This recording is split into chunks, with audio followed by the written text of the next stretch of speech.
What's up, guys? Welcome to episode 3 of the Fantasy Mafia podcast. Today we are going to be going over our 16 through 1 quarterbacks. Last week we did 32 to 17.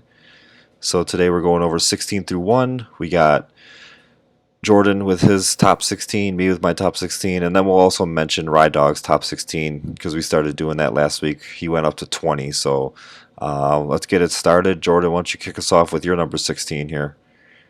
Number 16 for me is Baker Mayfield, and I've seen quite a few people have him ranked much higher. A lot of people, I think, have more faith in him than I do, and that's not because I hate his swagger or because I don't think he's talented. It has nothing to do with that. It's just the offense that he's in. I mean, we kind of saw how Kirk Cousins produced under Stefanski and a Gary Kubiak system. And the fact of the matter is, I just think this is going to be a really run-heavy scheme. So it's nothing against Baker, but I think you're going to see Nick Chubb and Kareem Hunt with a lot of attempts, and I think they'll be one of the league leaders in rushing attempts. So I think that's going to limit his ceiling as a fantasy QB. And, if they open up the passing game at all, then it's a whole new world. But based on what I've seen from Stefanski's offense, I think that's going to be really challenging for him to have high fantasy production. Okay, I have him at number 15, so my number 16 is actually Big Ben. There's a couple actually looking here that we're not too far away from each other. Just like we were last week, we had quite a few that we were within a couple spots of each other. That's because you were looking at mine. Yeah, I was cheating. So I got Big Ben at 16. He's coming off an injury season. We haven't really seen him without Antonio Brown just yet. Last year was supposed to be the first year without a AB, and obviously Roethlisberger got hurt. Mason Rudolph and Duck Hodges kind of led the way without him. They almost made the playoffs without him, but as far as like quarterbacking goes, it really wasn't there. Deontay Johnson, I think, is going to have a nice, quiet. He's going to be a sleeper year. I know that's somebody that you really like this year. Juju, he's still their number one there, so we got to see how the connection is there. If he can put up some wide receiver one numbers, obviously without AB there. James Washington, so he's definitely got the weapons. They went out and got Eric Ebron this year in free agency to go along with Vance McDonald. A couple pass catching backs out of the backfield. James Conner can catch the ball, but Jalen Samuels is that guy too. McFarland should be able to open up the passing game for him just all the running backs that they have should be able to open up the passing game. Not just McFarland by himself, but I could see he's down a little further for me. I mean, his last full season he threw for 5,000 yards and over 30 touchdowns. That's So, nothing. so I mean, just those he'd be in the top 5 if that's the case. But that was also with Antonio Brown, and that was when he was fully healthy. So we got to see how he comes back after last year. And he might even creep up some boards. He's 37 years old now, 38 years old. So this is purely a redraft spot for him. If it's dynasty, definitely knock him down quite a few spots because you don't want to be drafting a 37-year-old quarterback too early. He's 38. Okay. 38, okay. It's between him and Rivers and Eli, who's not there anymore, they're all around the same age. Dog had Jimmy G come in at 16, which I don't know if have either of us gone over our Jimmy G yet? Yeah, that was last week. Oh God, yeah, I did. I think I did too. Okay, so He yeah. was 25 for me. Dog has him a little higher than us. We'd have to hear. I'd like to hear his explanation on it, so maybe we'll get him Oh, I on. know what it is. He just loves George Kittle. No, he thinks that he's cute, probably. Oh well, doesn't everybody? I mean, you don't say it out loud, though. Did you see him as a female? Yeah. I mean, that kind of made me question myself a little bit. All right, so I'll kick us off with 15 because I already mentioned who it was, Baker Mayfield.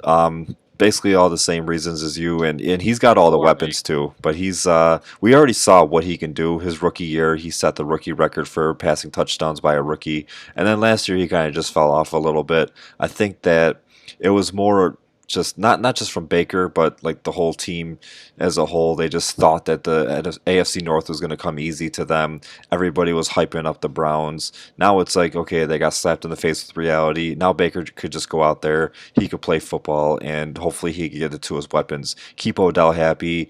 Get Jarvis Landry the catches that he always seems to get, 100+ catches. They went out and paid Austin Hooper. They got Kareem Hunt that could catch the ball out of the backfield. So he's got the weapons. There's no reason for him not to be in the top 15, top 10, but he's just got to make it happen. I mean, he's a little lower for me for the same reason as you. Is they're probably Stefanski and they're probably going to run the ball a little bit more. They got Nick Chubb, who's one of the better running backs in the league, but we know that he's got the opportunity and the weapons on the field. He just gotta make it happen.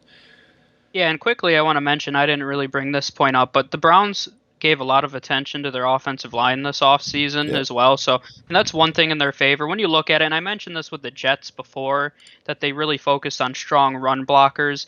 And the Browns did the same thing, so that just tells me where their head's at. I mean, they signed Jack Conklin, I mean, he's arguably the best right tackle in football. Definitely top five. They drafted Jedrick Wills out of Alabama.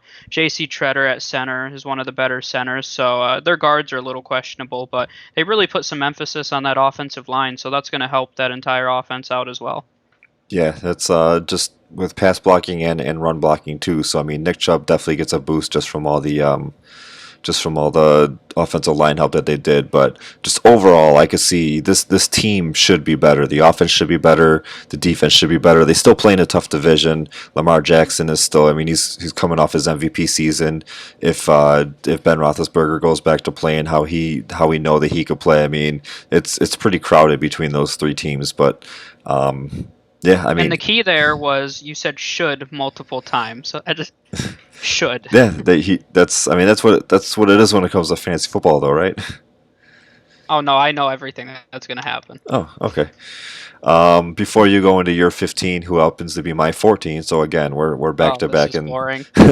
Rye Dog had Matt Stafford, which is I think you have him coming up soon, and I got him coming up soon. But so 15 is a good spot for Stafford for Rye Dog. And who do you got at 15 here?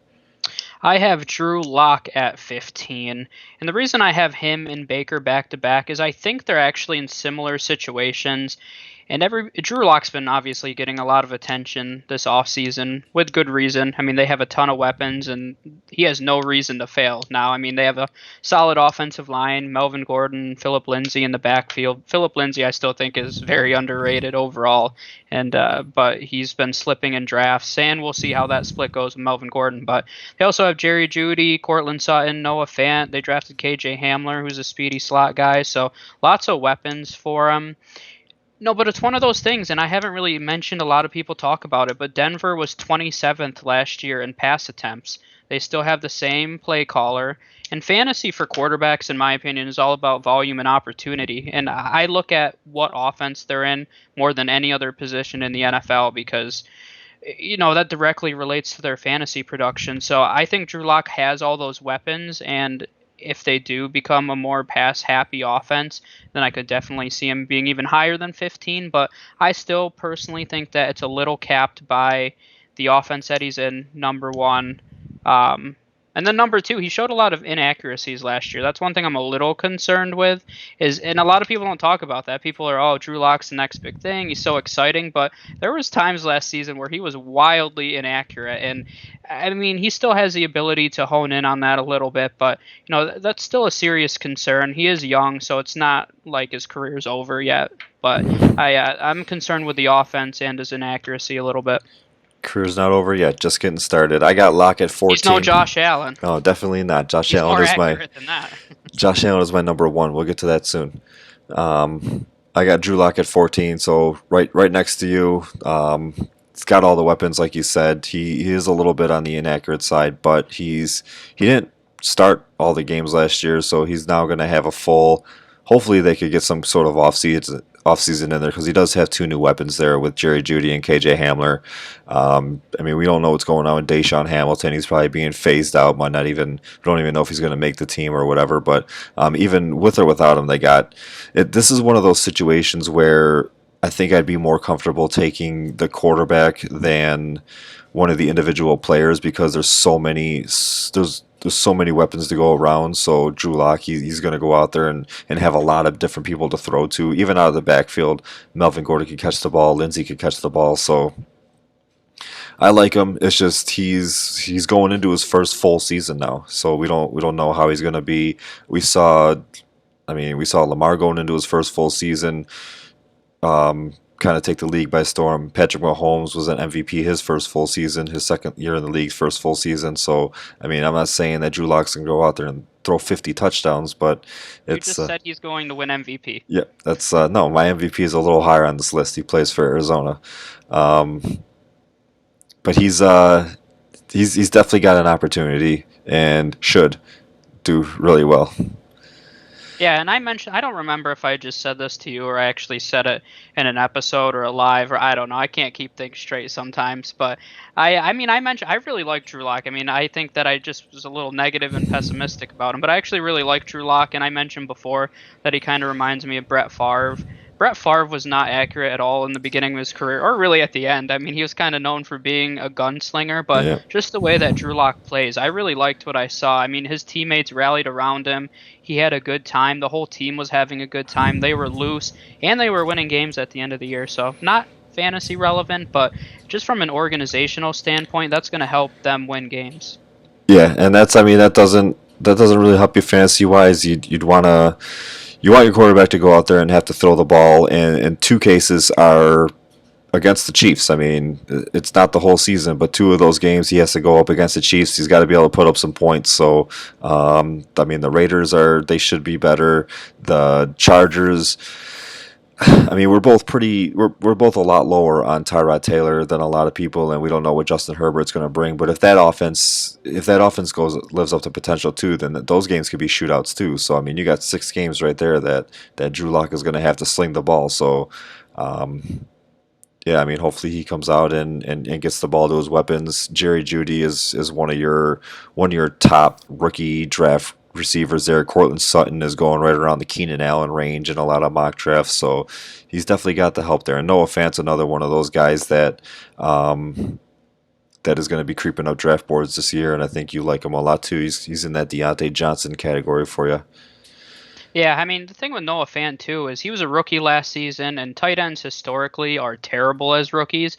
I mean, he had 550 yards. That's very significant for a rookie. And Yeah. I mean, they have more targets or more guys to feed this year, but I mean, you can't really undermine the fact that him and Locke started to build a connection either. Yeah, that's perfect. Him and Locke and him and Sutton. So he's going in there with weapons that he knows and weapons that are new. So we'll see what happens there. Rydog has Carson Wentz here.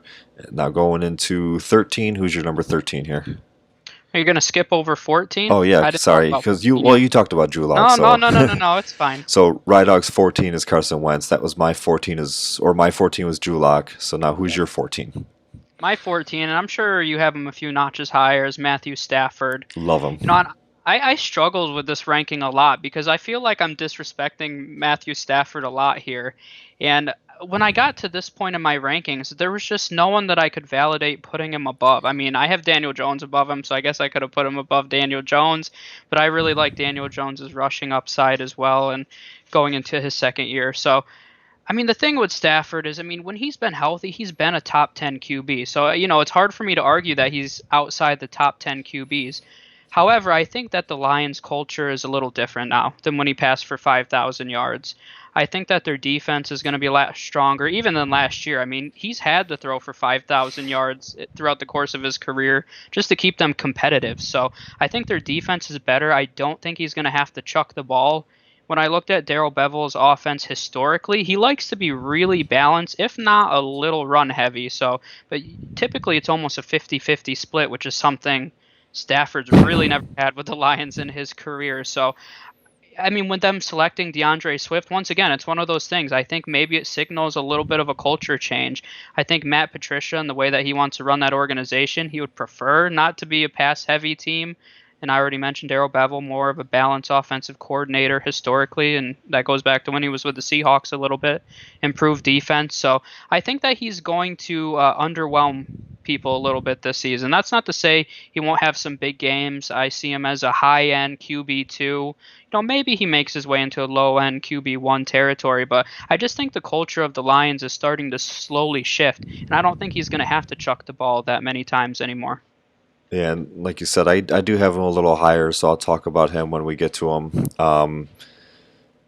But I definitely agree with some points that you make, and he's another one that's coming off an injury from last year, so we'll see how he comes out. We talked about Drew Lock. So number 13, you mentioned Daniel Jones. That's where Rydog has him too. So you and him are kind of locked in there. Daniel Jones at 13.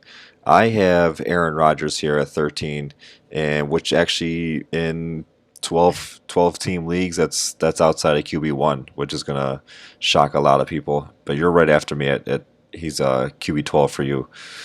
Um, they really didn't give him a lot of help. I mean, Rodgers is still Aaron Rodgers. He's gonna be running around chucking the ball, and we're gonna probably see two last second Hail Marys from him at the end of the games this year, and that's just what he does. But they went out and they got him. They got him Devin Funches, Boo. and that's basically it. I mean, Jay Sternberger is going into his second year, so we talked about rookie tight ends and how they're historically not that good. So we get Jay Sternberger in his second year. I've seen him jumping up some draft boards. You got Devontae Adams there, who's one of your top five wide receivers in the league. So he's got one of the better single weapons there. But overall, like he doesn't have a lot of help. They had every opportunity to take somebody in the first round and even help them out in the second round, and they end up taking Jordan Love and a like more of a bruiser running back in AJ Dillon. So neither of them are going to really help him in the passing game that much. Where I mean, AJ Dillon might get you some fantasy points when we talk about running backs, but we're talking about quarterbacks now, so that doesn't help out Aaron Rodgers. But he's still he's still Aaron Rodgers. He's still going to go out and command the offense himself. He's got a lot of being at 13 isn't bad. I mean, he's definitely not going to be drafted at 13. Just name alone is going to put him in the top 5 to 7. You're going to see that okay, Mahomes is off the board, Lamar's off the board, Kyler's off the board. Uh, Aaron Rodgers is the Yeah, next guy Dak that I Wilson. know, so I'm just going to take him. So, I mean, he's going to get drafted higher, but with all the it, you could actually make the same argument for who my number 12 is, and I'll talk about him in a little bit. But he is. I don't know. I mean, he probably end up slipping into the QB1 range, but right now I got him as the top QB2. So I'll go a little backwards here because Aaron Rodgers is my number 12. Then I'll go back to my number 13. But yeah, I mean, to start it off, I have no idea what the Packers are doing, honestly. I mean, they were so close to making the Super Bowl last year, so you'd think this is a team in absolute win now mode. I mean, you have one of the best QBs of this generation and, probably a top 20 guy of all time at the head of your organization, and it feels like they're just letting it slip. I feel like they have one last ride with Aaron Rodgers to win a Super Bowl, and I mean, they had every opportunity. This is a deep wide receiver class, and the fact they didn't go out and get anyone is absolutely mind-boggling They to blew me. it. And I'm not a big Jordan Love fan either, so that doesn't help either. But yeah, I mean, I have no idea what they're doing. So I mean, one of the reasons I think Rodgers is going to have a big season is because I think he just wants to give the middle finger to Matt LaFleur. In the end, he's just that kind of guy. When you see Aaron Rodgers, like now he's being doubted, and there's not many times I can't think of a time except when he got drafted and he kept slipping. I can't think of a time Aaron Rodgers has been so disrespected since he's came into the NFL. I mean, the organization essentially spit in his face. So, I mean, I don't think I just expect him. And I mentioned in my article when I released my rankings, when you look at the analytical side of things, Matt LaFleur really liked to run the ball last year. There's really no good reason to rank Aaron Rodgers as a QB1, but my gut is just telling me that he's going to say, you know what, screw you guys, and I'm going to go out, he's going to ball out, and I'm not going to say they'll win the Super Bowl, but I think they'll be contenders because I think he's going to have a huge season just because he wants to prove everybody wrong. And that's really all. I mean, you Yeah. mentioned all the negatives. The wide receiver situation isn't great. Their offensive line is pretty good. I mean, that's a nice positive for him, but I mean, his weapons are not good. I mean, I mentioned before in a live, Devin Funchess isn't good. I mean, I Yes, don't know yes. what. I know you have this obsession with Devin Funchess, but the last time he played, I mean, he led the league in drops. I mean, he is not. He's not a good wide receiver. So Yeah. I don't think that he's going to help the situation much. I mean, they have some young guys who are, I mean, interesting. I guess I'm not overly confident in them, but he showed a nice little connection with Alan Lazard when he got snaps. They have Scantling, who's still young, but I mean, they're just the weapons are not great. I mean, So they there's obviously really no trusted reason to him love because Rodgers. they didn't Yeah, I mean, they didn't grab yeah, him. We basically both talked about Aaron Rodgers and didn't even mention the other Aaron on that team. So he does have help out of the backfield, but yeah, who happened to catch what was it, 3 touchdowns last year? yeah, Um, 49 receptions. 49 receptions, 3 touchdowns. I mean, I think his rushing touchdowns are definitely going to dip, but he's I don't think he's going to lose a lot in the passing game. So that's another weapon for him, but it's still you got Aaron Jones and you got Devontae Adams and then a bunch of like number twos and threes. Yeah, and being saying they're number twos right now is being really Yeah. generous. So I'll talk about my number 13 to go backwards a little bit. A guy you mentioned in our last show, Daniel Jones. One of my bold predictions from before was he's going to be a top 10 guy. I still believe that, but I'm not drafting him as a top 10 guy. I mean, that's insanity with how deep this QB class is. But I mean, I just think you already mentioned all the rookies kind of struggling in year one and then going into year two and really breaking out. And I think Daniel Jones could be one of those guys this season. When you look at his numbers last year, he averaged the 15th most fantasy points per game. So, I mean, he was already right there as a rookie. He rushed for almost 300 yards in 13 games. That's an underrated part of his game. You're looking at a guy that might rush for 400 yards, which is, obviously fantastic from a fantasy perspective. So their offensive line is slightly improved. Darius Slayton and him get a full season together. And not to mention, they had a lot of injuries for their weapons last year as well. Everybody should come into the season healthy with Golden Tate, who's not suspended, Sterling Shepard, Evan Ingram. I mean, they have a nice crop of guys there, and Barkley out of the backfield. Not all the pressure's on Daniel Jones. Yep. So, he has nice weapons, improved offensive line. He kind of showed a little bit of ability last year. And I'll also say, I mean, he had 27, I forget the exact number of turnovers, but he turned over the ball a million times last season. And a 27 lot of a them, million. yeah, I mean, same thing. Somewhere between 27 and a million. I'm pretty confident in that. But he made a lot of rookie mistakes. I wouldn't expect him, even if he just turned the ball over 7 less times this season, he would naturally lose or gain points from that. So I think 13 is a reasonable ranking for him. Yeah, I already talked about him. He's got worse weapons than Drew Lock, but I think he has all the same kind of potential as what Drew Lock has, aside from Saquon Barkley, of course. But he was without Barkley for 3 games last year. And remember, in Barkley's rookie year, he caught 700 yards worth of Hmm? yards. So he's definitely he's a threat out of the backfield. I can see like Daniel Jones is another one of those sleeper guys. It's one of those things where you're looking at them, you're staring at your draft board, and who's left for quarterbacks. You're kind of in the QB2 range, and Daniel Jones is there, and across the board, he definitely has weapons to throw it to, but they're not really sexy weapons. And you're thinking, okay, maybe they're going to be run first because they got Saquon Barkley, but he's a good pass catching back, and Golden Tate and Sterling Shepard and Darius Slayton aren't bad at all. So he's definitely a good pickup there. Yeah, eighth most passing attempts last year, so they were up there. They have In Jason Garrett 13 coming games in too. this. He missed three Yeah. games, or not missed, but Eli was there for 3 games. Yep. That's where Rydog has him too at 13th, and then going into 12th, you already talked about Aaron Rodgers. Rydog has Ben Roethlisberger. I got Carson Wentz, and when I do my rankings, when I do my rankings for any position, not just quarterbacks, but when I do my rankings for any position, I'm under the assumption that all these players are playing 16 games. So Carson Wentz really hasn't had the best luck with injuries. Ben Roethlisberger coming off an injury season, and when we do our running backs, and I don't remember where I have Geis, but I'm assuming Geis is going to be there for 16 games. I'm assuming Ronald Jones is going to be effective 16 games. So Carson Wentz, if he plays a whole 16 games, I think he's a quarterback one. He has even less talented weapons than Aaron Rodgers does, but he does offer a little bit better in the rushing game. Miles Sanders, I think, is a better pass catching back than Aaron Jones, so that gives him another weapon there. He's got a nice pair of tight ends in Dallas Goedert and Zach Ertz. They just went out and got two speedsters this year in between Jalen Rieger and traded for Marquise Goodwin, and then they're bringing back. Well, they had Deshaun Jackson, but he was injured last year, so they got him coming back. So I mean, they just got speed all over the field there with those three. Alshon Jeffrey, he's coming off an injury, but he's still a good wide receiver. I think that if they have other weapons there, which they do, it takes a lot of pressure off of Alshon.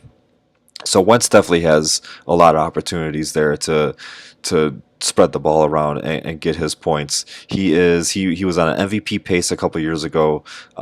He doesn't really he's not dangerous with the ball. He likes to sling it, but he's not really dangerous with it. He doesn't have a lot of turnovers, so you're not gonna lose a lot of points with interceptions with him.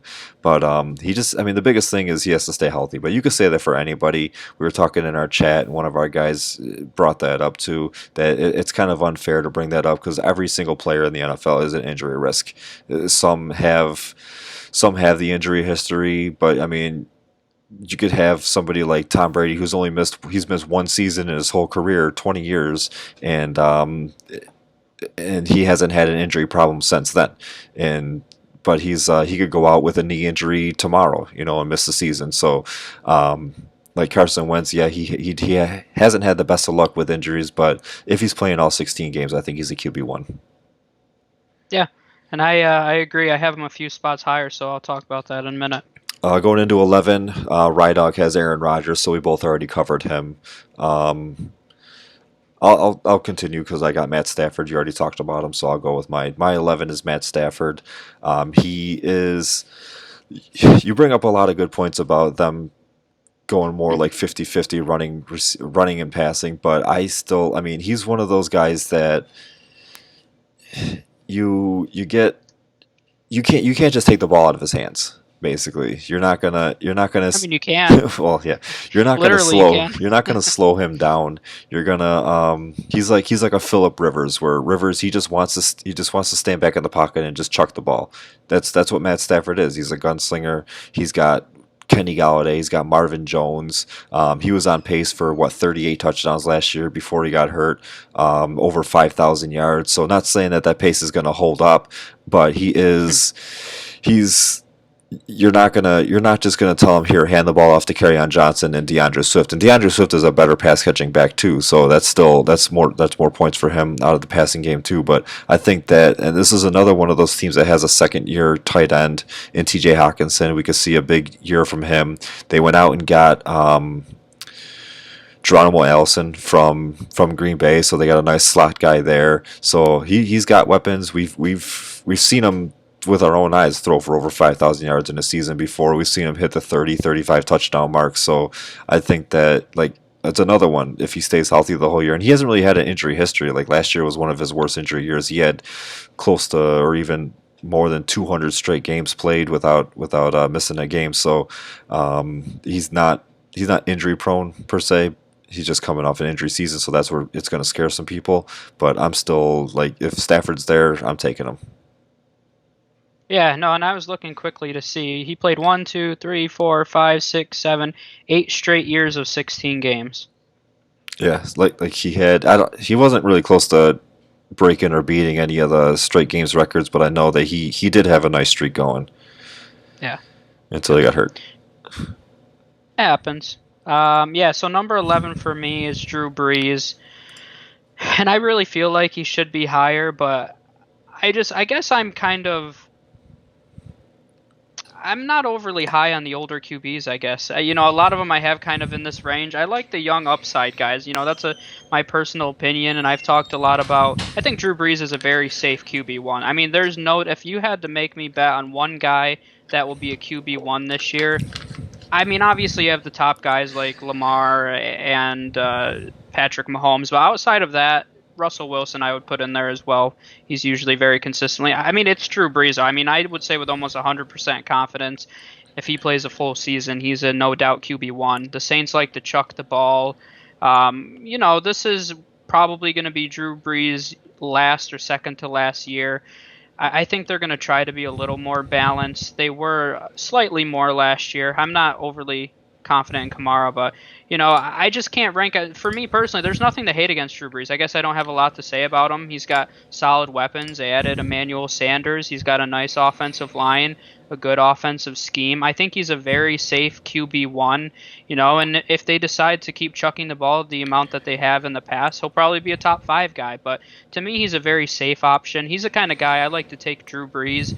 And then I know you don't like taking a second QB, but I like taking a second QB with upside. So to me, I'd be pairing Drew Brees with Daniel Jones or Drew Lock. And if Daniel Jones or Drew Lock end up breaking out in a big way, I mean, you could potentially have two top 10 QBs, use one as trade bait, use both of them. So I think there's advantages to carrying a guy with upside there. But yeah, I mean, I don't have much to say about Drew Brees. I think he's a really safe pick, and there's really nothing I can say to hate him. Yeah, he's another one. There's really not any threats there to. I mean, Jameis is there, but you're not like Sean Payton's not gonna threaten Drew Brees' job with Jameis Winston. It's more of an Yeah. insurance where if he goes down, Hill comes in on some gadget plays, some trick plays. If anybody is really getting a boost from Drew Brees getting older, I would think it's. I mean, it's Kamara a little bit, but I think it's more of Latavius Murray than anybody Hmm. because he's more of their pure runner, where Kamara's a better pass catching back. But again, it's the same thing as Matt Stafford. You're not going to take the ball out of his hands. If he's there, if he's under center or in shotgun, you're throwing the ball with him. And Yeah, one thing I'll bring up quickly that I forgot to mention is I mentioned them being balanced. They were actually 15th in the league last year in passing attempts, so they were trying to balance it out more, and I expect more of the same this season. the Saints or the Lions?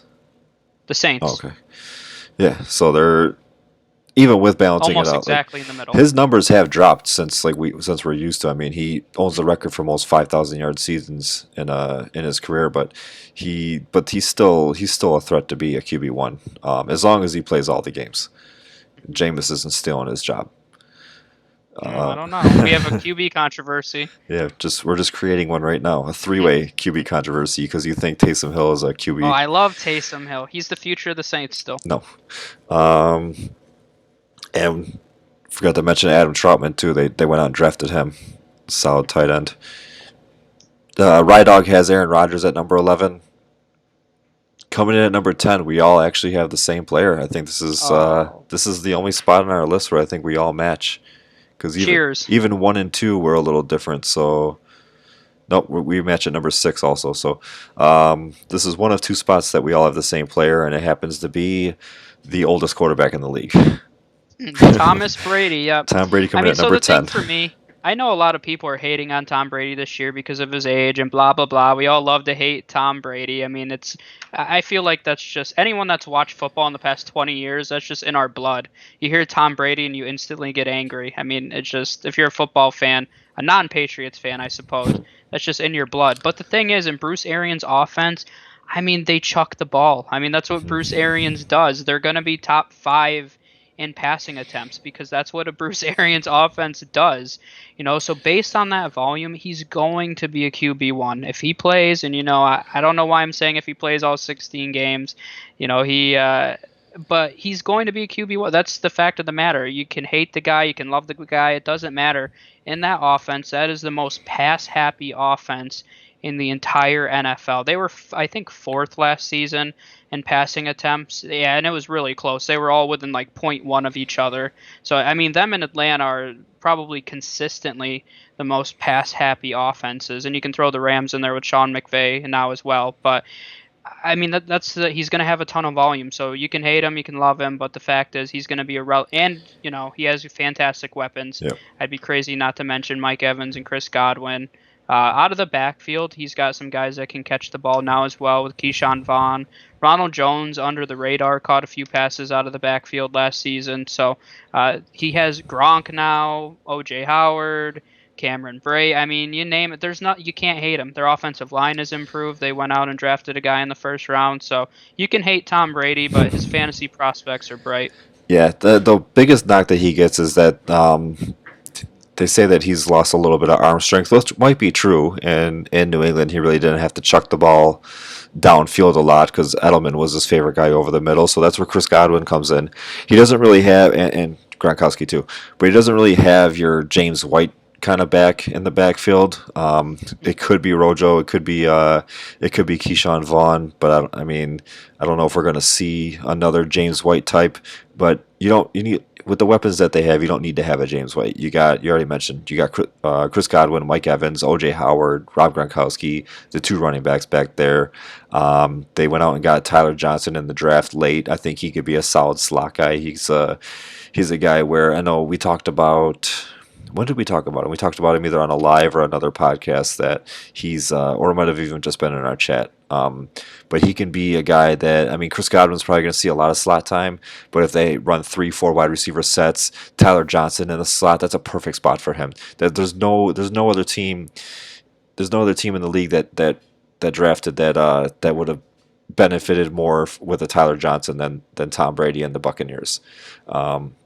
I think he just adds to that arsenal, and I think he could be a solid player for the next 2 years. But I mean, it's Tom Brady. They're going to protect him, and they play in the NFC South, where there's going to be points all over. All four of those offenses have guys that can put points on the board. So we're going to be seeing a lot of like shootouts, a lot of and Tampa Bay's secondary. Their front seven is really good, but their secondary is still kind of bad. So if Matt Ryan and Drew Brees are throwing touchdowns left and right against the Tampa Bay defense, then Tom Brady's going to have to come right back and throw touchdowns back.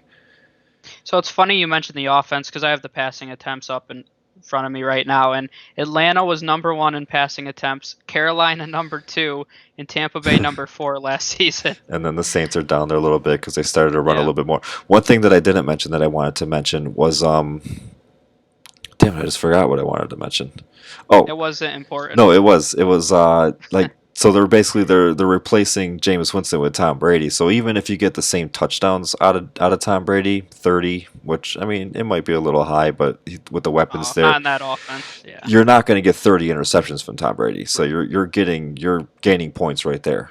So I mean, yeah, I think he could even be a little bit higher, but there's other quarterbacks on this list that we're going to go over that justify being higher than 10. Yep, I agree. Going into 9, me and Rye Dog match, we got Matt Ryan, who happens to be in the top highest rated passing offense, Hmm. and you got a player that we've already talked about. So Matt Ryan, there's really not much more to say. He MVP a couple years ago. He's still, I mean, Julio Jones is arguably, I mean, when it comes to like just real football, Julio Jones is the number one wide receiver in the league right now. When it comes to fantasy, you could argue Michael Thomas, you could argue DeAndre Hopkins, but if you're starting a franchise and they're all the same age, I mean, if you're starting a franchise right now, he's 31 years old, you're not taking Julio Jones, but you're starting a franchise, they're all the same age, starting from scratch, you're taking Julio Jones out of everybody currently. Um, they got Calvin Ridley. They lost their tight end and Austin Hooper. We already mentioned he went to Cleveland, but they gained a Hayden Hurst, who I think could be just as good, if not. They're one of the teams that throw to the tight end a lot. We saw with Austin Hooper the past couple of years. So I mean, I think Hayden Hurst is going to come in and really not miss a beat. They're not really going to miss Austin Hooper too much. They went out and got Todd Gurley. They didn't trade for him. They picked him up after the Rams released him. And I feel like I'm missing a wide receiver. Who? I mean, their slot guy is Russell Gage, so nothing really. Yeah, that's probably who it is. But regardless, they're gonna sling the ball a lot. They have, I mean, they and I saw this in another group too. But I was thinking about it. They went out and got Gurley, who's a little bit banged up with his knees and the arthritis in his knees and everything. But they didn't really get anybody to kind of protect him as far as like if Gurley goes down, they don't have anybody behind him. Edo Smith, Come on.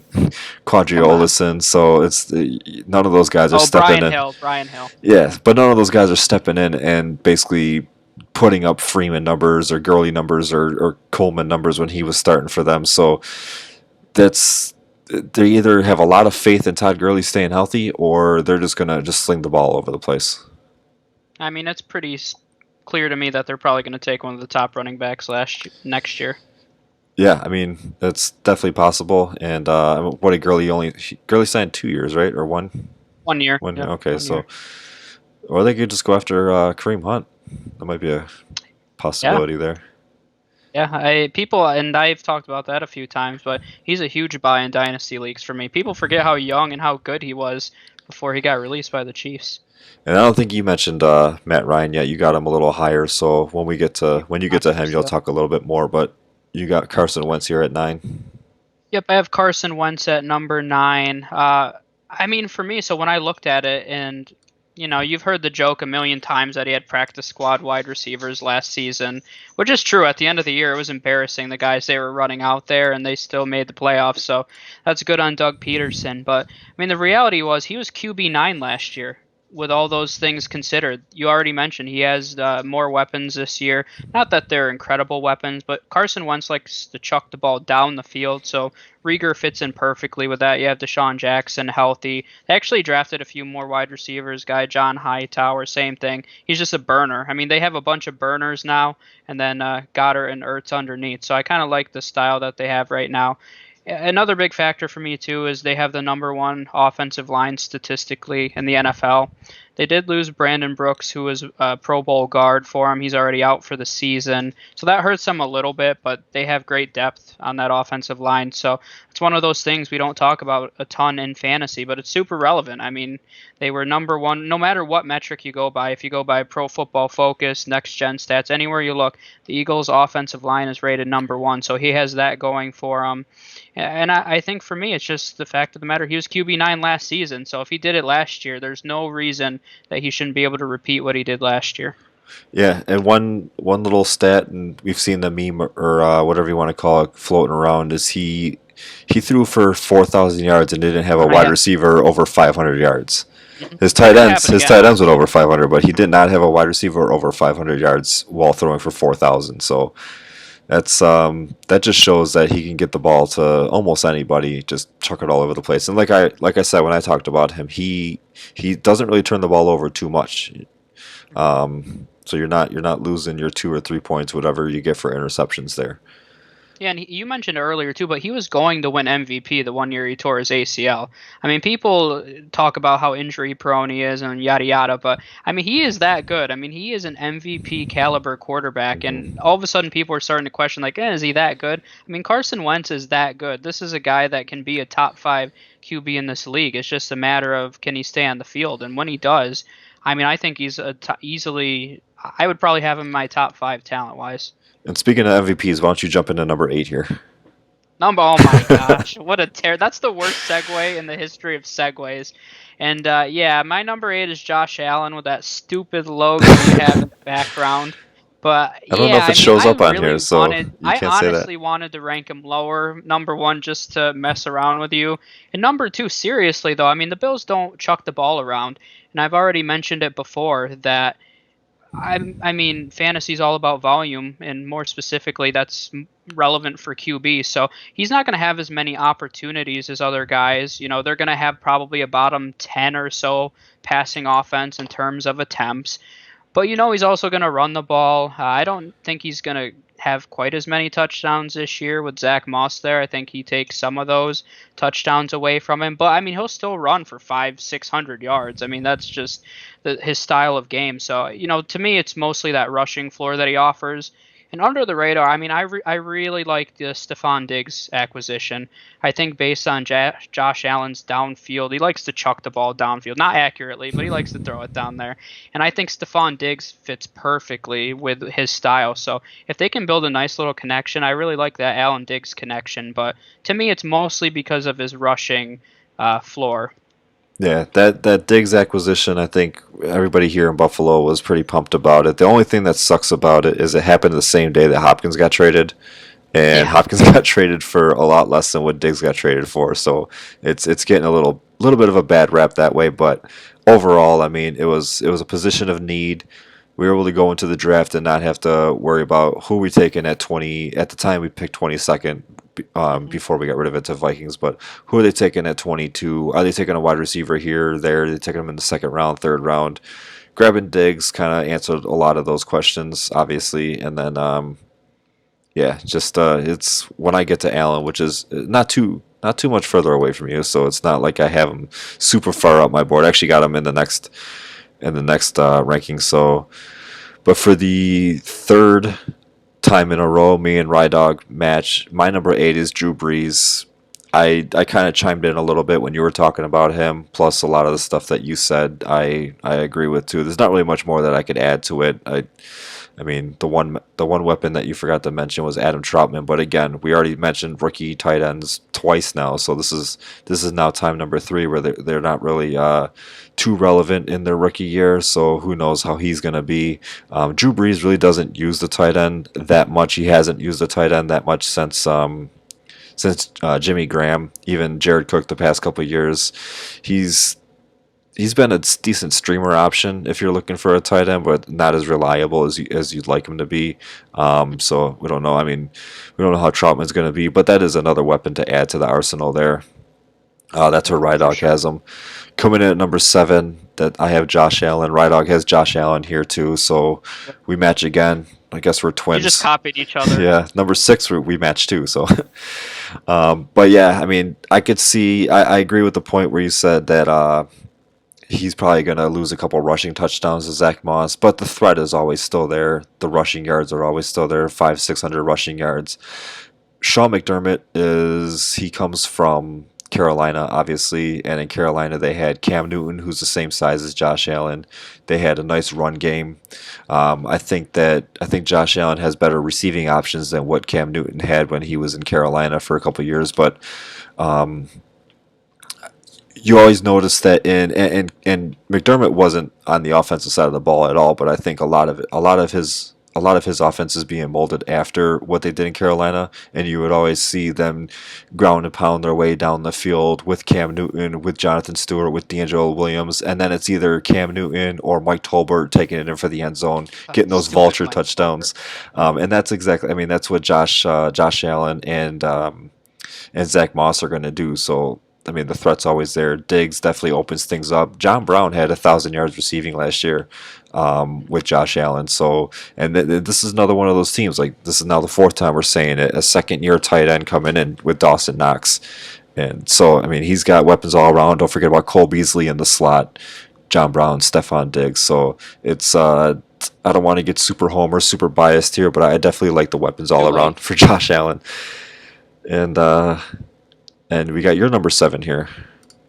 Yep, my number 7 is Matt Ryan, who you already brought up. I mean, a few things that I like about him. Number one, the Falcons did lead the league in passing attempts last year, so super pass happy offense.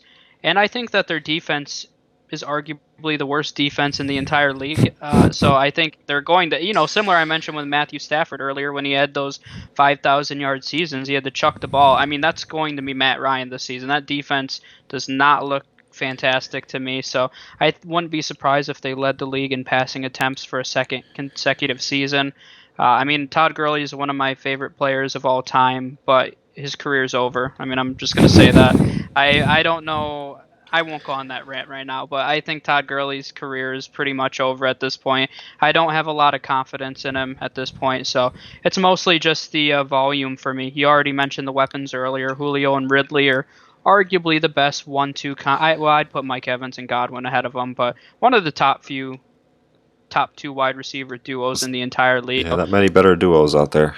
It's mostly just the volume for me, though. I think when you look at it that's the reason I put him above Josh Allen. I mentioned earlier that I don't think the volume's going to be there for Josh Allen. Matt Ryan, you can't make that same point. I mean, the Falcons may not be number one, but they're definitely going to be top 5. Yeah, you can't. It's going to be hard because like he realistically could throw for over 5,000 yards and 35 touchdowns, Oh, but he won't get any MVP looks because the team might be 8-8, 7-9 yeah. because of that defense. Number 6, we all came in here with Deshaun Watson. Why don't you kick it off with him? This one really hurts me because I mentioned it before, but he's never finished outside the top 5 when he's been healthy. So in his 2 full seasons, he was a top 5 QB, and then even his rookie year, I think he only started 8 games, I believe it was, and he was still QB 5 or 6. So he's never even finished outside the top 6 QB. So I think that he can do better. It's just a matter of the offensive line sucks. I don't trust Bill O'Brien's offensive scheme. His weapons are subpar. Now, I mean, I like Brandon Cooks. I love Will Fuller when he's on the field.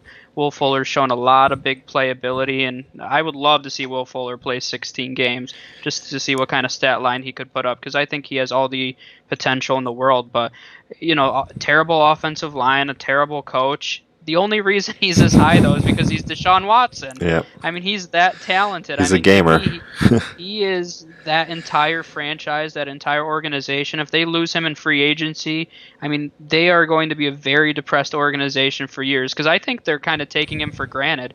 To me, it hasn't felt like since he's been there that they've really gone for it. They've made the playoffs. Hmm. It have some solid teams, but you have an opportunity. This is a guy that should be winning a Super Bowl for you. And Deshaun Watson's a winner. You saw it at Clemson. And the only reason they've made the playoffs is purely because of him. So, I mean, I love his talent. That's the only reason he's this high. He's going to rush because he's going to have to because his offensive line's terrible. He's going to rush for 600 yards. He's going to have over 4,000 yards. And he's going to put up numbers because that's what Deshaun Watson does. They've also made the playoffs because the AFC South hasn't been the greatest Yeah. since Peyton Manning left them. But I mean, yeah, you take him off that team, how many wins do they have? I oh, mean, like probably like 4. 3? Yeah, Yeah, I mean, yeah, they're definitely down there low. With Deshaun Watson, I mean, yeah, 4,000 yards, 600 rushing yards. You're not replacing DeAndre Hopkins with the guys that they brought in, but you can definitely you don't try your like Randall best. Cobb? No, yeah, I mean, before they even went out and got Cooks, Randall Cobb was like the replacement there for him, and it's like, what the hell are you guys doing? But they got Cooks, so it kind of makes things a little bit better. But it's 3 guys that 2 of them have had a lot of injury history. Will Fuller can't stay on the field. There was a stat, I don't know. I mean, it might. I think it got broken last year, but the year before that and the couple of games the year before that, every game that Will Fuller and Deshaun Watson played together, Fuller had a touchdown in. So, I mean, they have a little bit of connection chemistry there. Um, Randall Cobb, he's just a shell of himself. He's not the same as what he was when he was in Green Bay, but he is a solid slot guy. And Cooks, he's a guy that could get down the field, and if he could get his soul back from that Super Bowl where he got knocked out, he could be a decent wide receiver. But I think that one of the biggest things is they might actually finally have a run game there in Houston, and that's gonna. I mean, you already mentioned the line, so. They have improved it. I mean, not to say that they haven't, because they over the past 2 drafts they've grabbed some guys like last year when me and another admin were doing our podcast, they were talking about how the Texans before the draft, how they needed to go into the draft and draft some O linemen, and then they ended up drafting O linemen, but they were project guys. But those guys might be ready or close to ready soon, so they could see the field now. So they definitely address the line. It's just a matter of getting the 5 that they need out there and staying healthy. But if anything, they have 2 of the best. They have probably the best pairing of pass catching RBs together between David Johnson and Duke Johnson. Like none of them are better pure runners, but their pass catching abilities, both of them on the field are threats in the passing game. So that helps them out there too. So I mean, he's got weapons. He's just, I mean, obviously losing DeAndre Hopkins is a huge loss there, but replacing him with David Johnson and Randall Cobb and Brandon Cooks it's gonna work, I think. It's underwhelming, though. I think that's the thing for people is, I mean, Randall Cobb I don't think he's as done as you said. I mean, he had over 800 yards last year, kind of under the radar. But, I mean, Brandon Cooks, when he's on the field, I don't know if he's a dominant number 1 guy, but I think he's a very solid number 2 option. And Will Fuller, I already mentioned, has all the ability in the world. And it's funny, with with Hopkins gone, for whatever reason, it seems like Will Fuller is the one guy people haven't talked about. Everybody's on the Brandon Yeah. Cooks train, but you can't really measure the rapport that a QB has with a wide receiver, and Watson and Fuller have always had that. So I would say under the radar, he's a candidate to have 1,000 yards, and nobody's really talking about him right now. And I mentioned this before or at least I mentioned it in one of our chats, but the Giants wide receivers, I think it's 3 number 2s that they got there. Houston, I think, is the same way. I think it's just 3 number 2s. I don't think they have a solid number 1, but they got 3 solid number 2s, and And Deshaun Watson, he's pretty accurate. We've seen him just going back to his Clemson days. He can definitely chuck the ball and get it to where it needs to be. Yep. Number 5, we are at. We all between our 5 and our 4 and our 3, we got the same 3 guys, but they're just in different orders. Yep. Um, Rydog has Dak Prescott at number 5 here, and I got Kyler Murray. You got Russell Wilson. The one thing for me, at least, and with the exception of Matt Ryan at number 7, and then you got Josh Allen at 8 for you. So you're 7 of your top 8, and then my top 7, and even Rydog's top 7. All these guys offer a lot of rushing upside, and that's mostly the reason why they're in our top 7. Like, I mean, Mahomes is up there with being one of the best passers in the league. Prescott threw for over 5,000 last year. Um, Russell Wilson, he's got some weapons, and we're going to talk about them because they're coming up here soon. But all of these guys offer a lot of rushing upside, and that's huge in fantasy football. So, getting into number 5 here, I'll start with Kyler Murray. I've already mentioned it. I've mentioned it multiple times now throughout different episodes and lives and stuff that we saw Lamar in his first or his second year in the league. It wasn't even his first full year. It was a second year after they got Yep. bounced by the Chargers. He came into his second year and threw 36 touchdowns. We saw Patrick Mahomes in his technically his first full year because he only played like 1 or 2 games in his rookie year because they still had Alex Smith there. But we saw Mahomes come in and throw 50 touchdowns. So now we got Kyler Murray coming in, and he's got weapons galore. He's got Kenyon Drake, who had one of the best second halves of the season last year. We just talked about Deshaun Watson losing DeAndre Hopkins. Well, guess what? Kyler Murray gains DeAndre Hopkins. Hmm. They got Larry Fitzgerald, who has more tackles than he has drops in his career. Christian Kirk. Over the past 2 drafts, they've drafted 5 wide receivers, I believe. I think they took 3 last year and then another Yeah. 2 this year. I think the only Yeah. place that they're really lacking on offense, besides the line, which has improved a lot, like even between 2018 to 19, it's improved, but now 19 to 20, it's improved again. They just don't have that solid tight end. But they're we saw a glimpse of it last year. Kyler Murray, he can throw on the run, he can throw accurately. He's got all the tools, he's got all the weapons, and I think Arizona as a whole is a dark horse to make one of the wild card spots, and there's 3 now this year. They've added a third wild card, but I think that Kyler Murray is going to have a huge year. He's been creeping up boards too. I think one of our first mock drafts that we've done, we were able to get him in like the 6th, 7th round. Now he's going into the 4th. I've seen him Yeah. go at 4-1. Um, Sad. it's yeah. I mean, it's if you want him, you got to pay up for him. But that's how it's been the past couple of years with Lamar and Patrick Mahomes, and now you got to pay up for Murray. Yeah, it's sad to me because I remember you and I talking about this a few months back. I mean, I thought he was going to be a league winner. You know, a guy that was going maybe 11th, 12th, 13th QB off the board and was a huge candidate to have a huge season. So I'm disappointed where he's going. I'm disappointed that you have him 5th. I thought you'd have him higher, but I'll talk about him more. I actually have him a few spots higher, so I'll talk about him in a minute. My number 5 is Russell Wilson. You know, and really these top 5 guys, I mean, I think you have to have these top 5 guys, you know, with Russell Wilson, Dak, Kyler Murray, Mahomes, and Lamar Jackson. I know a lot of people have Dak outside their top 5, but I just think they're letting their Cowboys hate get in the way because there's no reason for it when you really break down the numbers. So, I mean, Russell Wilson's in that same category. We underappreciate Russell Wilson Yeah. from a fantasy standpoint. We're always just like, Russell Wilson. The Seahawks like to run the ball. I mean, Russell Wilson rushes. I mean, he's going to have around 500 rushing yards. He always passes for 30 touchdowns, 4,000 passing yards. Doesn't turn over the ball a lot. We just take him for granted. I mean, everything I said about Deshaun Watson, you can say the same things about Russell Wilson. Just Russell Wilson's had a better team around him. You know, Yeah. I think Deshaun Watson would be just as successful as Russell Wilson if if the roles were reversed. So Wilson also has nice targets now. Earlier in his career, he didn't have the greatest targets, but now you could argue these are the best weapons he's had in his entire career. With Metcalf coming on strong, Tyler Lockett and him have always had a nice connection. They have 3 tight ends that can catch the ball.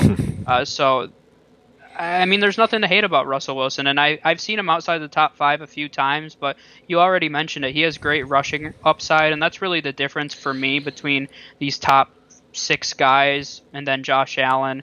And then you start getting into those, and Josh Allen. And then you start getting down into the, Drew Brees, Tom Brady, your high volume pocket passers. But yeah, I mean, Russell Wilson, I just feel like he's always very underappreciated.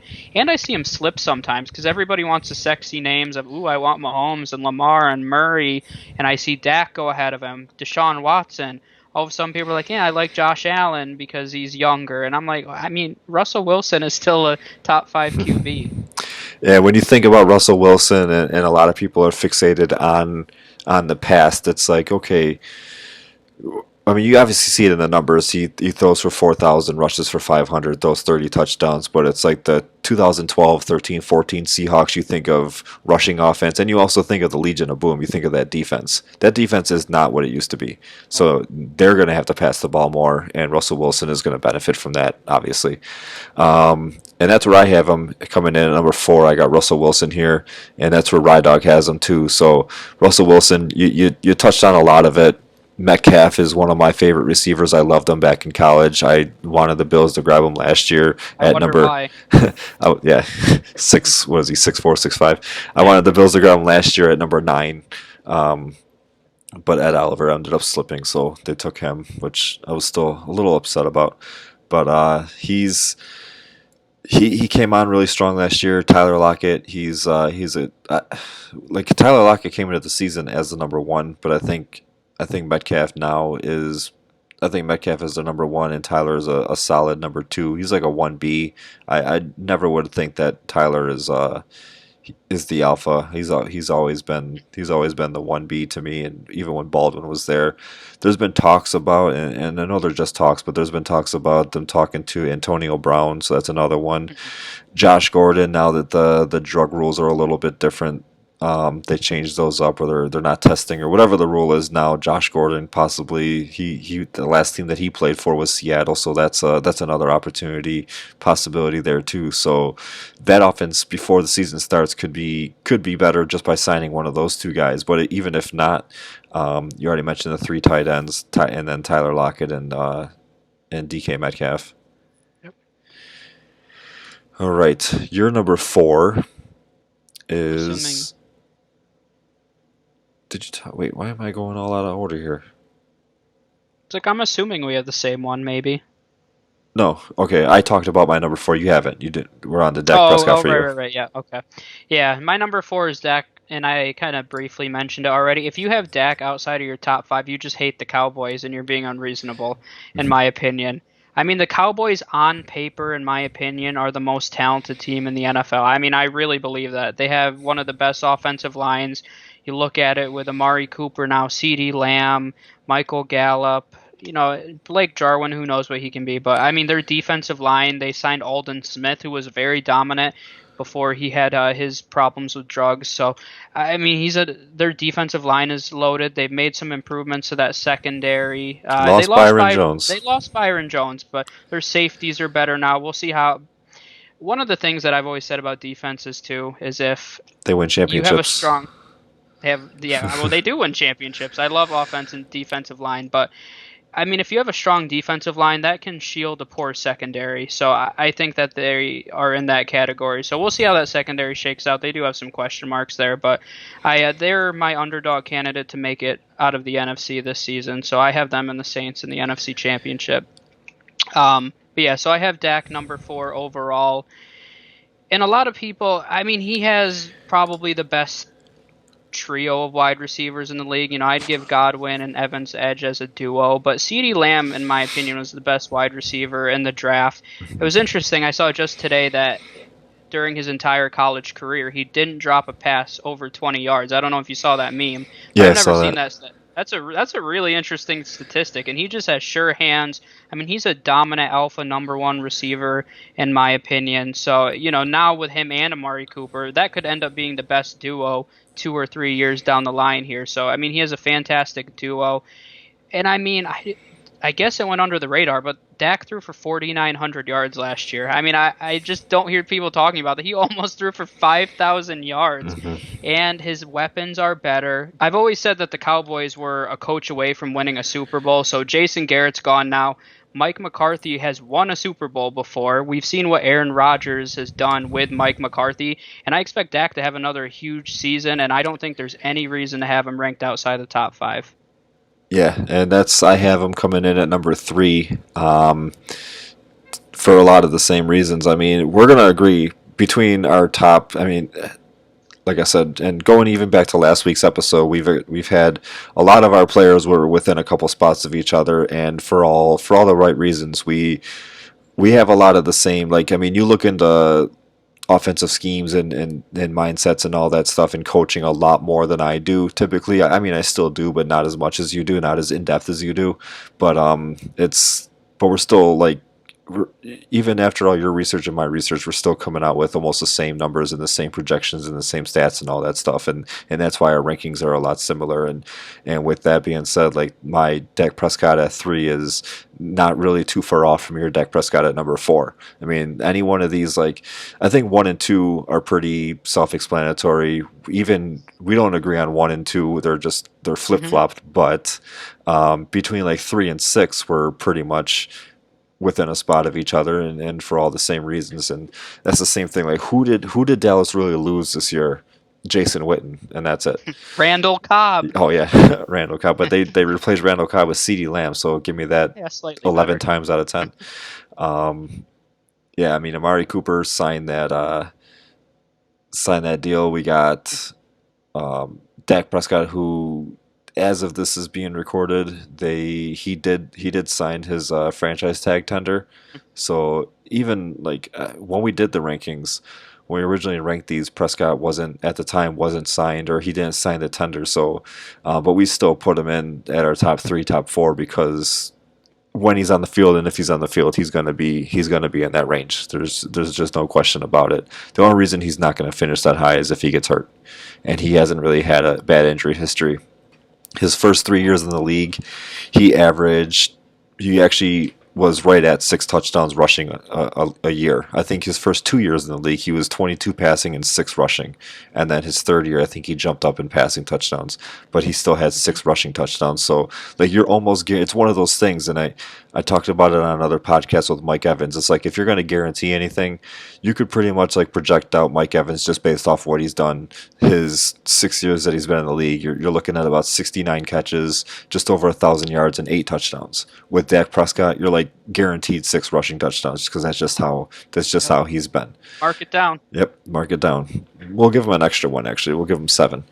Um, Tony Pollard, he's a nice compliment to Zeke too. So like when Zeke when Zeke's off the field, they got Pollard on the field. They still can't. You still can't. Okay, I mean, you have to account for him. So I mean, Dak Prescott being at number three here for me is. I just think that that's he might even slip into number two, honestly, because I think that Yep. Lamar regresses. Yep. So I have Kyler Murray number three. The only reason I have him above Dak is, I mean, I think they're both candidates to throw for over 4,500 yards this season, but Murray just has a little more rushing upside for me. You talked about the touchdowns with Dak, but he usually runs for about 300 or so yards, give or take. So Kyler Murray has more of like 500-yard upside. So that's really the difference for me personally. And I'll go out and I'll say right now that I think at the end of the season that Kyler Murray is going to finish as the number one fantasy QB. I'm not going to rank him there, but I will say that I believe that he's going to finish number one overall this season. You mentioned all the second year breakouts. I mean, you can call him a breakout, but he was the eighth best fantasy QB last year in his rookie season. So he's already proved that he's got better weapons now. I agree with you. Their offensive line continues to improve. They've been not terrible, kind of an average offensive line. They made a few more adjustments, so I think they could be, maybe in that top 13 range this season, which is great. So that offense is going to be very fantasy friendly for Kyler Murray. All the weapons in the world, a nice run game. I think he's going to have a big, big season. All right, and Ryan agrees with you too. He's got Kyler Murray at number three. So now we're into our top two. I mean, I there's wonder who only they are. there's only two quarterbacks left that we haven't talked about, aside from backups. And actually, as of this is recorded, Cam Newton signed with the Patriots, but Yes. when we did our rankings, he was currently not on any team, so we unfortunately did not rank him, and we got Stidham down towards the late 20s and early 30s. So when we Where do you think you'd put Newton? it's Let's tough. throw I it mean, out there. we don't even know if he's starting. That's the thing. But He's gonna start. if he God. starts, and again, like I said, when I do my rankings, I'm projecting all 16 games. So injuries aside, any of that history, anything like that. If he's starting, if they say that he's starting, I might put him. I might I might slip him in at number.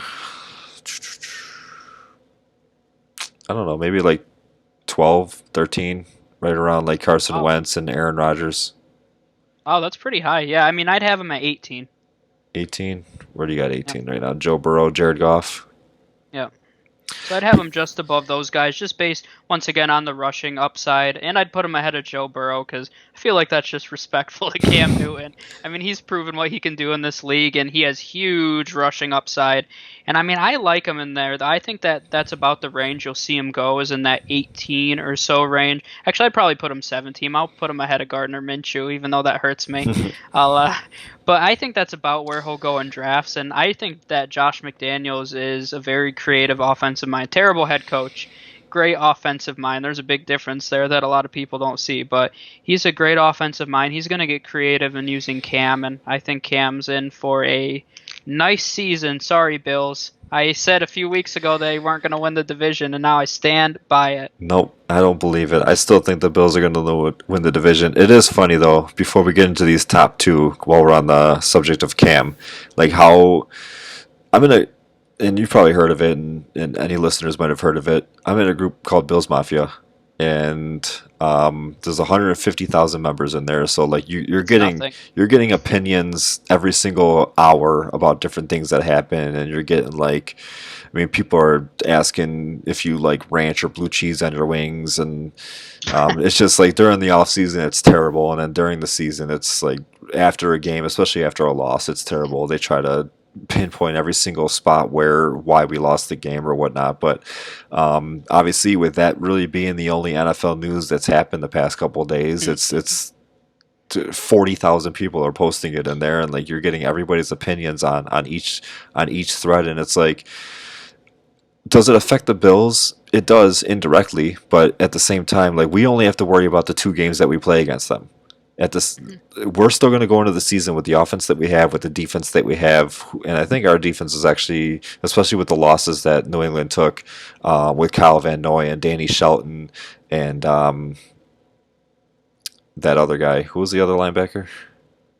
Oh, Jamie Jamie Collins. Collins. Yeah, Yeah. I think with those three gone, the defense kind of shifts over to Buffalo's favor, which it even might have been last year. Like arguably, I think like it's always a debate between Stephon Gilmore and Tre'Davious White on who's the better cornerback, and most of the votes are going to go Gilmore's way, and I'm not going to argue against it. I mean, It's a they're toss like up. 1 and 2, Yeah. but as a whole, like we just have to worry about week 8 and week 16 against against the Patriots, and Cam might not even be starting. B, there's a good chance that he might even be hurt. Or C, like I mean, a lot of things can happen. So I don't know why people are so worried about Cam going there and just changing everything. It might add a couple wins to the Patriots total, but it doesn't change who's still on the Bill schedule. Hmm. Yeah, that's true. Um, Your Bills is showing. Your Bills bias is showing. no, I just argued against it because I still And I think think that. it's a little unfair too. You know, we've talked about injury prone a few times. I'm looking at Cam's career, and I get it. People have always said it's similar to Lamar right now, right? People are saying, "Oh, he's not going to last because he runs a lot and gets hit a lot." But when you look at Cam's career, last season was the first season he's really ever missed games. When you look at it, 16, 16, 16, 14, 16, 16, 16. I mean, the guy plays, so one injury and everybody's down on him. But it's similar to how I feel about Aaron Rodgers, where I think Cam is a man on a mission. And I mean, I saw the video today where he said, he got disrespected and everybody's doubting him. And I'm a little worried for everybody because I think Cam's going to be on a mission this year. I hope. I mean, I like him. I just now I love I don't watching like him Cam. anymore. I don't. I just. I'm gonna Photoshop him in a different jersey because I don't want to see him in the Patriots. So coming in at number two for me, if I didn't mention it already, Kyler Murray is number three for Rye Dog too. So I don't know if I mentioned that. Number two for Rye Dog is Lamar Jackson, and that's where I have Lamar Jackson also. He's coming off his MVP season, 36 passing touchdowns.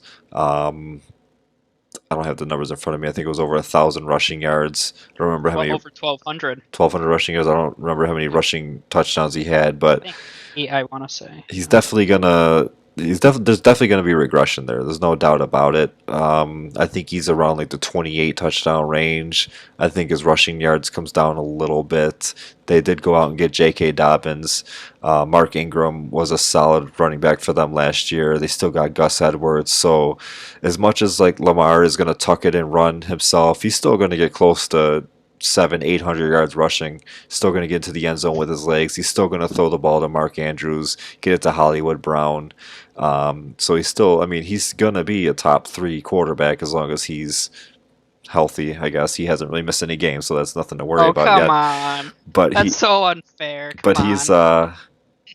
I don't think he's going to finish anywhere close to what he had last year. I'm seeing like an eight touchdown regression in passing, and I'm seeing about 500 yards regression in rushing, which is and not to say like it's not that he's I don't know how I want to word this. I think Mahomes is just going to have better numbers, which is going to put him at number one for me. That's basically what it is. All right, let me ask you a question All right. because I haven't gotten to ask anybody this. Why does Lamar Jackson have to regress? I mean, I keep hearing everybody say that. I mean, he's still young. Why can't he get better? I think that last year was his best. I think he's So, a good quarterback. I think he's a great quarterback actually. I don't see him consistently being a 32, 35 passing touchdown guy. I think he's closer to like 25 to 28. I don't think he's going to be able to maintain a 1,000-yard rushing season all the time, especially with having four other running backs in the backfield. So it's just he's still up there. I'm not saying oh, that you're a hater. That's I'm why. not Just saying say that it. he's dropping to like 20. He's dropping to two. He's dropping one spot. Yeah. Yeah, I've loved Lamar Jackson since I've been on the opposite end before he was with the Ravens. I loved watching him at Louisville. I absolutely loved it. And I always like to bring up the tweet in chats. I said it when he was in college that he was going to change a franchise. So I've missed a lot of things, but that one I was right on. And I don't see any reason why he will regress, especially when it comes to the rushing yards. I've heard several people say there's no way he can repeat that. Number one, a lot of people say that teams will figure him out. I mean, nobody figured it out last season, But they and figured not to him out mention, from year. They figured him out from the regular season to the playoffs in year one, though. Like yeah. But then heading into year two, you had a whole half season plus playoffs, and still nobody figured him out over the course. Of course, there's games he had that weren't as great as others, but I mean, for an entire season, nobody's still figured him out. And I don't think his rushing attempts will go down, just because I think the entire success of their offense revolves around him running the ball. I mean, they could give Ingram and Dobbins more carries, but those carries aren't going to be as effective if you're not held true by Lamar Jackson's running ability. So I mean, I think he can be even better. I mean, I still think that there's things that he needs to work on in terms of being a better passer. You know, and that's the thing. He threw for 36 touchdowns, and I still don't think he's done getting better as a passer. We've seen him slowly improve, and if he improves any more, I mean, I think that. I mean, I'm not going to say he's going to throw for 40 touchdowns or anything like that. And do I think he's going to throw for 36? Probably not 36. You know, is it low 30s, 33, 35? I think he could still come close just because I think the way that they run that offense is dominant. I think that he's a dominant player. Um, Now, in terms of longevity, people always want to bring that point up that based on his style, he's not going to last a long time. Maybe, we'll see. I mean, he's a smaller guy. He rushed the ball over 200 times last year. That's 200 extra hits. I mean, he runs out of bounds sometimes, but we'll say 150 extra hits that he took last year. So I just don't see. I can't really find a reason why he would regress. Honestly, I think that whole offense revolves around his success. And the reason I have him number one over Mahomes, and I don't have anything bad to say about Mahomes. I mean, he's both these guys. They have great offensive lines. Mahomes has way better weapons than Lamar Jackson. Andy Reid's a great coach for Mahomes. I mean, for me personally, Lamar Jackson averaged 8 more fantasy points per game than Patrick Mahomes. And yeah, maybe Lamar Jackson regresses, but I just can't see him regressing by 8 full points a game. I mean, I still think I think they'll be close. I could see it being neck and neck, but for me personally, I just think that that entire offense revolves around him running the ball that much. So I think that he can repeat 1,000 to 1,200 yard season. And he only played 15 games. He didn't even play the last game of the season. So I just don't see any reason for regression. I mean, I hope it doesn't. I hope that I'm right, but he's fun to watch. I mean, that's Yeah. the biggest thing with him, too. Anyone who says he's not fun to watch, you're just lying to yourself. No, he's definitely fun to watch. He reminds you a lot about Michael Vick. Hmm.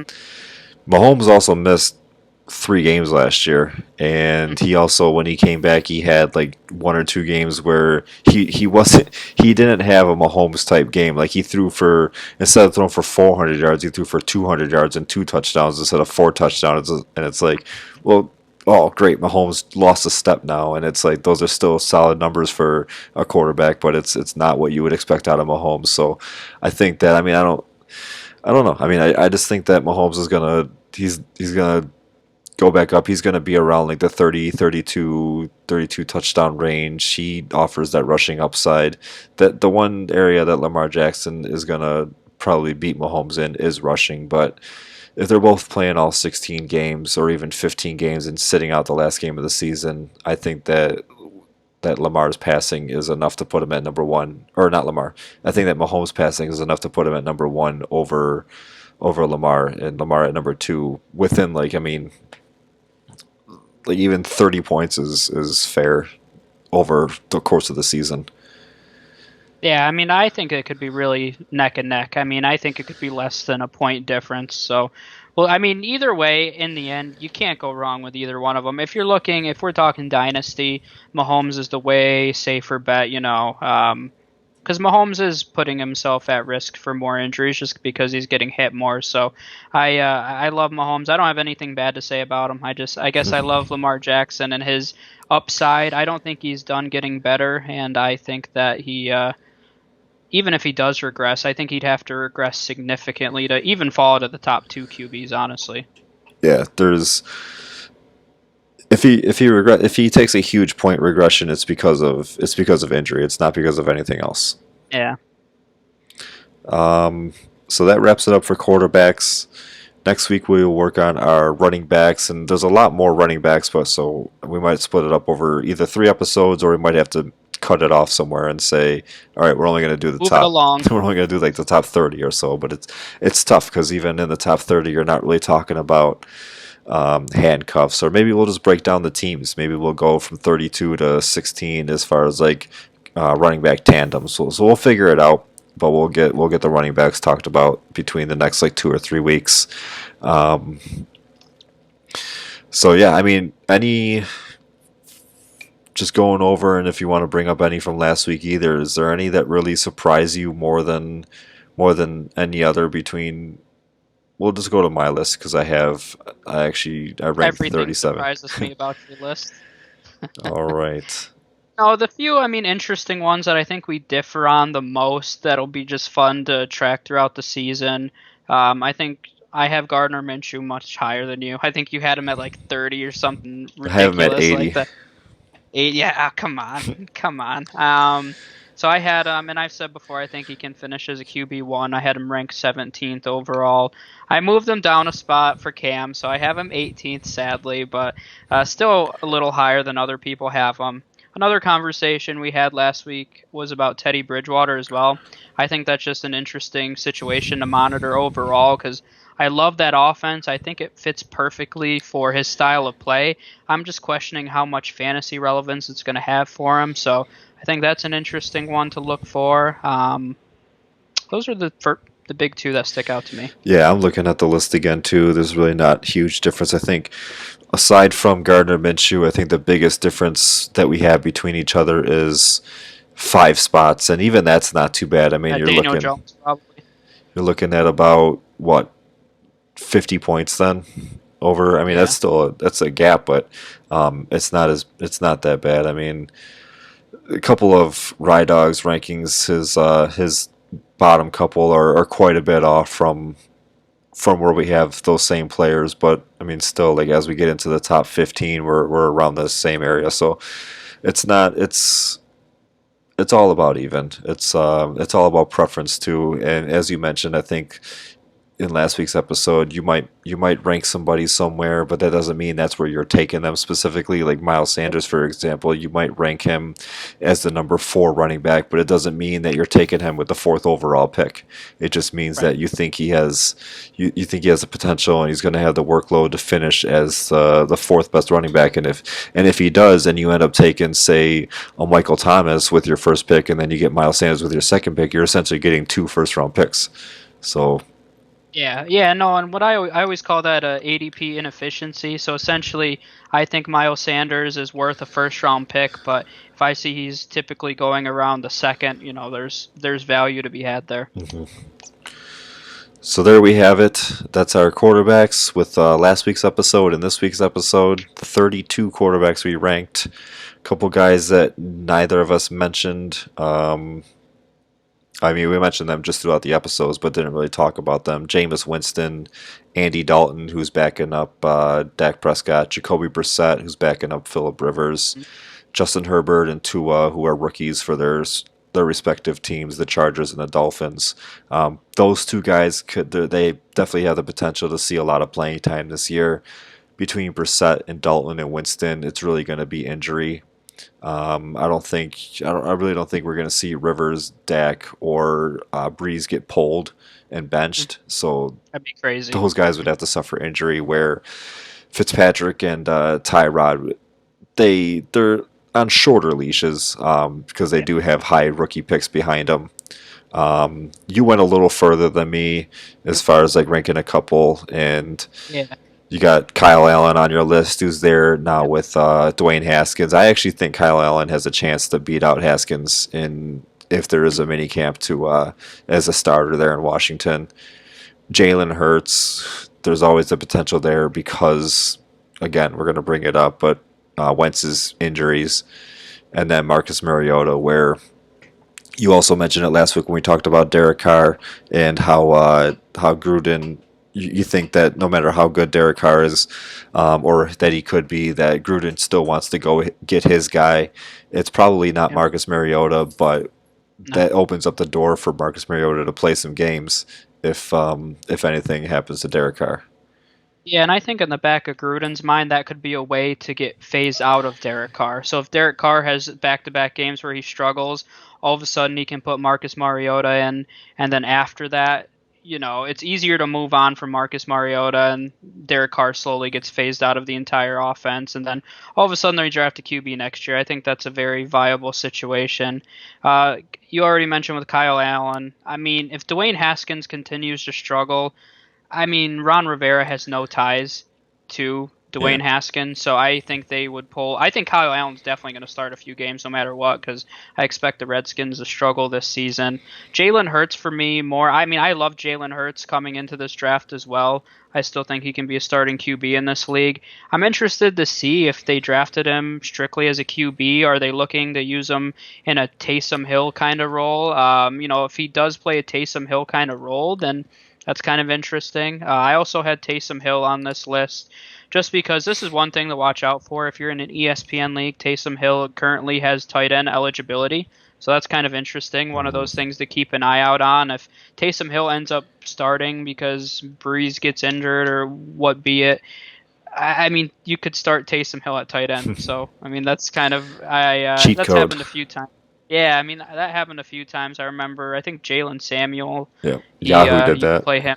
Yep, you could start him at tight end, and he was starting at running back. So just little things like that. The only one that I've heard of doing that right now, I believe, is ESPN giving Taysom Hill tight end eligibility. So All right. And if you want to see our complete lists, just visit our website, thefantasymafia.com. There's a special or a separate tab just for rankings. So you got the docs, you got mine, and you got Rye Dogs. And then as we post more rankings onto our page, the rankings are just going to get bigger. We got more and more people. I think we have 4 or 5 people that submitted running back rankings. We got our wide receiver rankings that are going to be on the page when this recording is actually live. The wide receivers will already be out too, so those will be on the page as well. TheFantasyMafia.com. Check us out on Facebook at The Fantasy Mafia, and we also have our sister site, Fantasy Hotspot. And that's it. Anything you want to talk about before we close up? Outside of today's episode, we got different. We got some razzes going on. We've done some mystery boxes. I think we're up to 5 mystery boxes now. We've had two, no, not two. We've had one Amari Cooper, two Donnie Shells, who's a Hall of Famer. We've had a Thurman Thomas, and we've had Gale Sayers. Gale Sayers. Okay, I had to think about that too. I was like, who was that guy? so we got four Hall of Fame jerseys basically, and then and Amari Cooper. So getting some good stuff out of the mystery boxes, and then we also have Raz's going on of jerseys that you already know about. Where we got Alvin Kamara. Um, you got them all in front of you, why don't you?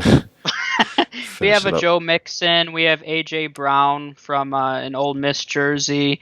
Have a few mini helmets and Allen Robinson Bears, Miles Sanders Penn State, Curtis Samuel, Tyler Boyd, Keenan Allen Powder Blue, Mark Ingram. So lots of stuff coming in. I just want to emphasize quickly too. If you're not in the fantasy hotspot, it's a Facebook group. We're climbing over 400 people now, and really, I've said it a few times, but this is really for you guys to come in, converse with one another, converse with us, talk fantasy, talk sports. It's exciting. Sports are coming back now. We've been in Yep. the dark age for sports, so I highly encourage everybody to join the group, have some conversation with fellow sports fans. And there's a lot of groups out there where if you try to drop your own link or try to drop your own YouTube there, they're gonna kick you out or they'll delete it on you. We're not really like that either. If you could talk to us or message us, let us know. Hey, do you mind if I put my top 10 rankings up here? Yeah, I mean, go ahead and do it. Just let us know, and we could get your word out there too. Like if you're a writer looking to I mean, we really don't have a lot of pull in the industry either, but if you want to get your stuff on websites and different Mhm. pages out there, then just let us know. I mean, we're there to help you guys out.